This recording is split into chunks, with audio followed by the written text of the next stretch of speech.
Bom, pessoal, estamos de volta agora para falar sobre o negócio jurídico, é a nossa segunda aula dessa revisão de direito civil.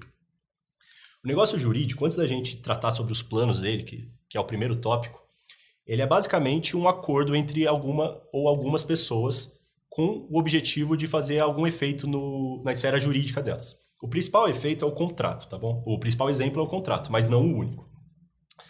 Para que o negócio jurídico exista, seja válido e produza efeitos, ele precisa superar 3 etapas, segundo Pontes de Miranda. É o que se chama de escada pontiana. Então, ele precisa superar o plano da existência, que é o primeiro que a gente vai ver, o plano da validade. Então, primeiro ele precisa existir. Validade significa preencher os requisitos legais, está dentro da lei.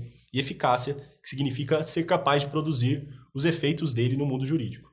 Então, existindo significa que ele é legal, que ele preencheu os requisitos da lei. E ter preenchido os requisitos da lei não significa que ele já produz efeitos, tá bom? O primeiro dos planos, então, o primeiro degrau que a gente precisa subir para um negócio jurídico ser totalmente existente, válido e eficaz é o plano da existência. O Código Civil não fala dele e boa parte da doutrina critica esse plano, diz que ele não deveria existir e que ele é desnecessário. Mas é bom que a gente saiba, só para ter uma ideia, vai que isso é cobrado, né? O plano da existência precisa de um agente, então precisa de alguém. Não, a gente não sabe quem é essa pessoa, como ela é, simplesmente que tem um agente, porque a gente está falando agora de existência. A gente não sabe ainda se esse negócio é lícito ou não. Precisa de uma vontade, um objeto. O objeto é sobre o quê? Aquele negócio jurídico versão sobre o carro, sobre uma casa, sobre uma prestação. E uma forma. A forma é exteriorização disso. Então, o papel do contrato, por exemplo.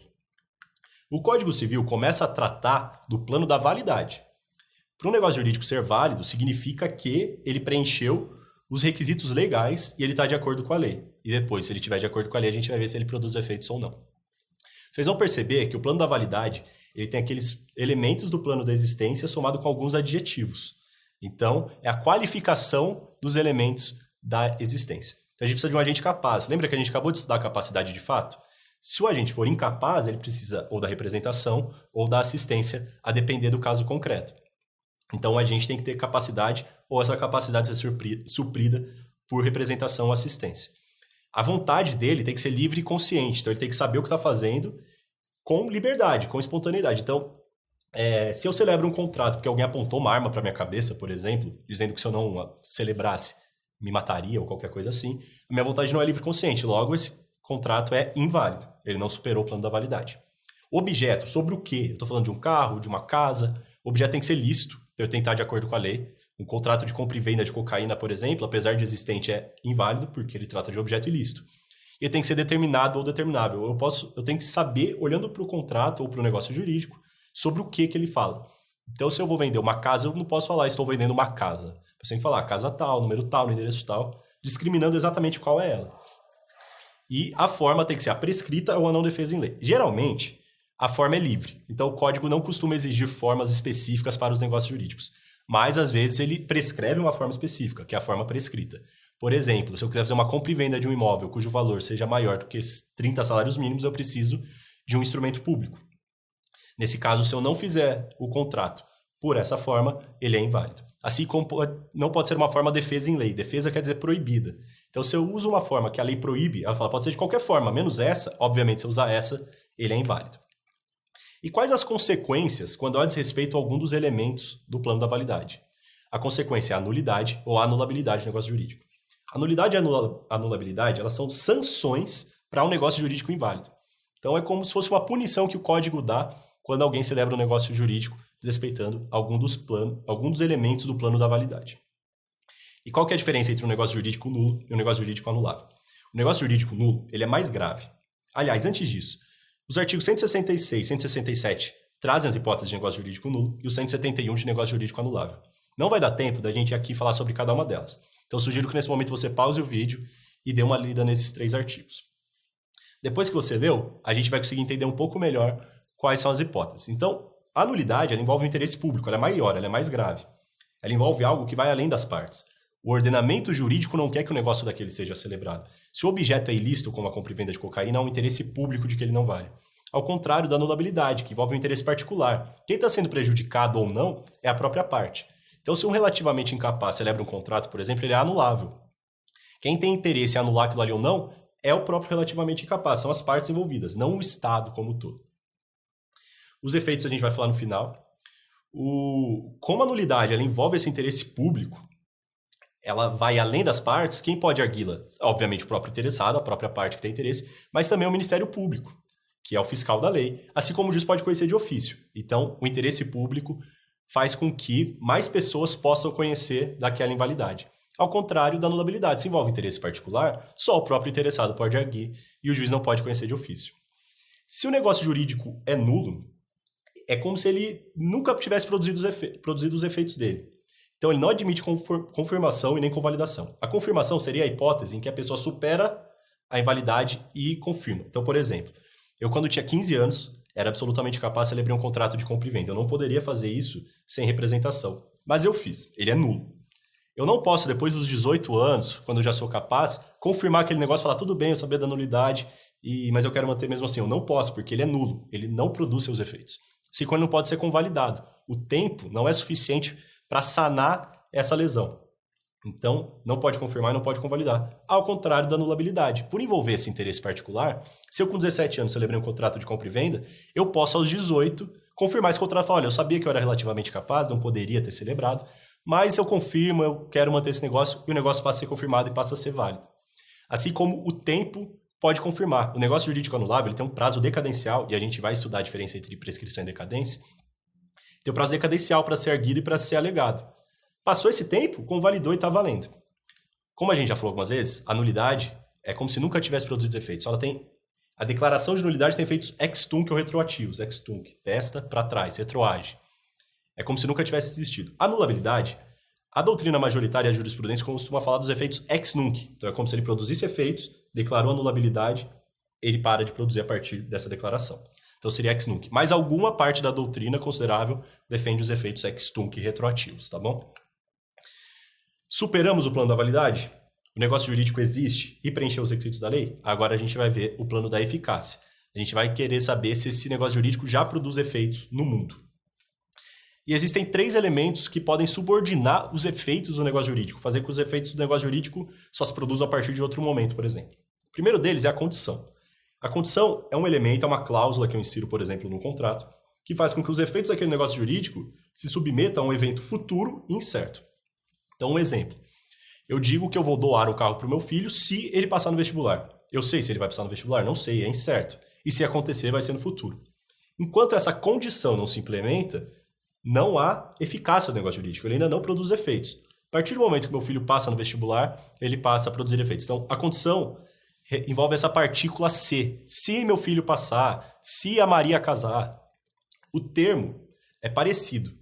Mas ele subordina os efeitos a um evento futuro também, porém certo. Ou seja, eu sei que aquele evento vai acontecer. Então, eu digo que vou doar um carro para o meu filho na data tal. Eu sei que aquela data um dia vai acontecer e eu vou doar. No dia que ele fizer 18 anos, ou no dia que alguém morrer, são eventos futuro e certos. Se esse evento, enquanto esse evento não acontece, não produz efeitos. A partir do momento que aconteceu o termo, passa a produzir efeitos. E o encargo também é um elemento, é uma cláusula que pode ser inserida, que envolve o plano da eficácia. O encargo seria uma obrigação em um negócio jurídico gratuito. Então, eu te dou um terreno desde que você construa um asilo nele.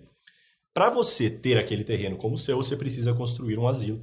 E a partir daí, ele passa a produzir efeitos. Ainda falando do negócio jurídico e dos planos, é importante a gente saber a diferença de prescrição e decadência. Sempre cai e é um assunto extremamente relevante. E por que a gente confunde tanto prescrição e decadência? Porque ambos são a perda de algo pela passagem de um certo período de tempo. Mas o que a gente perde e o tempo são diferentes, tá bom? As ações, qualquer ação, ela pode ser condenatória. Então eu posso querer que alguém seja condenado a me pagar algo. Então alguém está me devendo um valor, eu quero que a pessoa seja condenada a me pagar algo. É um direito a uma prestação que eu tenho. Elas podem ser constitutivas ou desconstitutivas. Eu quero criar ou desconstituir algo, então eu quero me divorciar, ou eu quero anular um negócio jurídico anulável.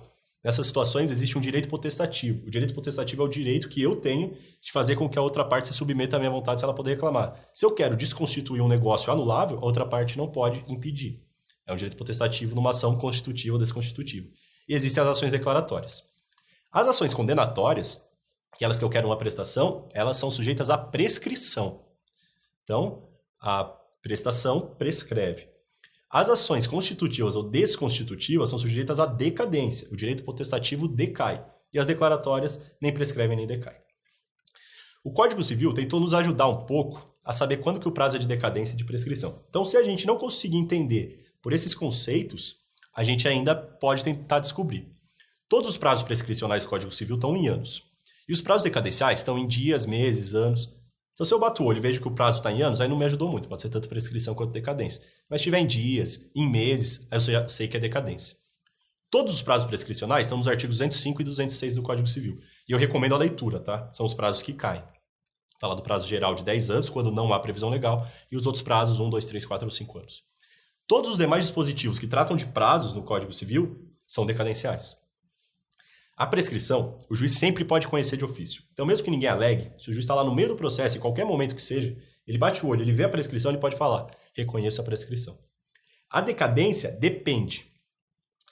A decadência, porque a decadência tem duas espécies. Ao contrário da prescrição, que é sempre legal, e as partes não podem criar um prazo prescricional e nem alterar o prazo prescricional, a decadência pode vir da lei, mas também pode vir da vontade das partes. Por exemplo, um prazo decadencial muito importante está no CDC. Quando você compra um produto com defeito, se ele for um produto não durável, você tem 30 dias para reclamar do defeito. E se ele for durável, você tem 90 dias para reclamar do defeito. Esse prazo é decadencial. Em dias, é um prazo para reclamar. Outra parte não pode impedir minha reclamação. Esse prazo é uma decadência prevista em lei. Se ela foi prevista em lei, o juiz pode reconhecer de ofício. Mas vamos supor que eu vou comprar o celular e a loja me dá 1 ano de garantia. Esse 1 ano de garantia também é um prazo decadencial. É igualzinho àquele outro, só que convencionado entre as partes. Se foi convencionado entre as partes, o juiz não pode alegar, reconhecer de ofício, tá? Então, aquele prazo do CDC, por exemplo, pode reconhecer de ofício o juiz. Aquele prazo que a loja me deu de 1 ano de garantia, o juiz não pode, porque foi estabelecido entre as partes. Eu posso abrir mão da prescrição? Posso, depois que ela se consumou. Ou seja, depois que passou o período prescricional, posso falar, não, abro mão da prescrição, pode me cobrar, tudo bem. A decadência eu posso renunciar só àquela estabelecida em lei, tá bom? A prescrição, só para fechar, a gente não perde o direito. O direito segue lá. Você perde a pretensão, você perde a possibilidade de ir a juízo pedir aquele direito. Mas o direito segue lá. Tanto que se você tem uma dívida que prescreveu e a pessoa te paga essa dívida, ela não pode pedir de volta o valor, tá bom? O que você não pode é cobrá-la judicialmente. Enquanto a decadência é a perda do direito. Você perdeu o direito. Nesse quadro, eu separei alguns dos principais prazos de prescrição e decadência previstos no Código Civil. E eu acho interessante que você pause agora, copie, tire print, alguma coisa assim, porque são os prazos que mais caem, tá bom? Não são todos. O ideal é que você saiba ainda os outros que estão lá, mas esses ajudam. E a gente vai fazer agora um exercício para tentar fixar um pouquinho melhor isso. Exame 34, último exame, hein? Jorge foi atropelado por Vitor em 2/2 de 2016, então sempre lembrar da data. Em razão desse evento, Jorge sofreu danos morais, materiais e estéticos, os quais surgiram e foram percebidos por ele imediatamente após o acidente. Uma observação interessante aqui, a gente vai falar de responsabilidade civil em outra aula. Mas lembre que a súmula 37 do STJ admite a acumulação de todos os danos, porque no Código Civil prevalece a reparação integral. Então o Jorge poderia pedir a reparação moral, material e estética na mesma ação, tá bom? Foram percebidos imediatamente, ou seja, o prazo prescricional dele já começou a correr no dia 2/2 de 2016. Tempos depois, em 31/1 de 2021, ou seja, quase 4 anos depois, 5 anos depois, Jorge procurou você como advogado e disse que pretendia ajuizar uma ação de reparação contra Vitor. Sobre a hipótese prestada, você deverá informar a Jorge que o prazo prescricional da pretensão de reparação civil extracontratual é de 10 anos. Não. Se vocês voltarem naquele quadrinho, a gente vai ver que é de 3 anos o prazo da reparação civil extracontratual. A reparação civil ela pode ser contratual, advinda de um contrato. Então, eu rompi o contrato e eu quero buscar a responsabilização da outra parte por isso. Se ela for contratual, então, meu prazo é de 10 anos. A extracontratual é aquela reparação civil que não vem de um contrato, que vem de um fato, por exemplo. Então, um acidente de carro, uma agressão. A reparação civil extracontratual prescreve em 3 anos. Então, a A está errada. B. A pretensão está prescrita, tendo em vista o prazo de 3 anos ao qual se vincula a reparação civil extracontratual. Exatamente, a alternativa B é a correta. E com isso a gente termina a segunda aula. Espero que tenham gostado e a gente se vê na próxima. Até já.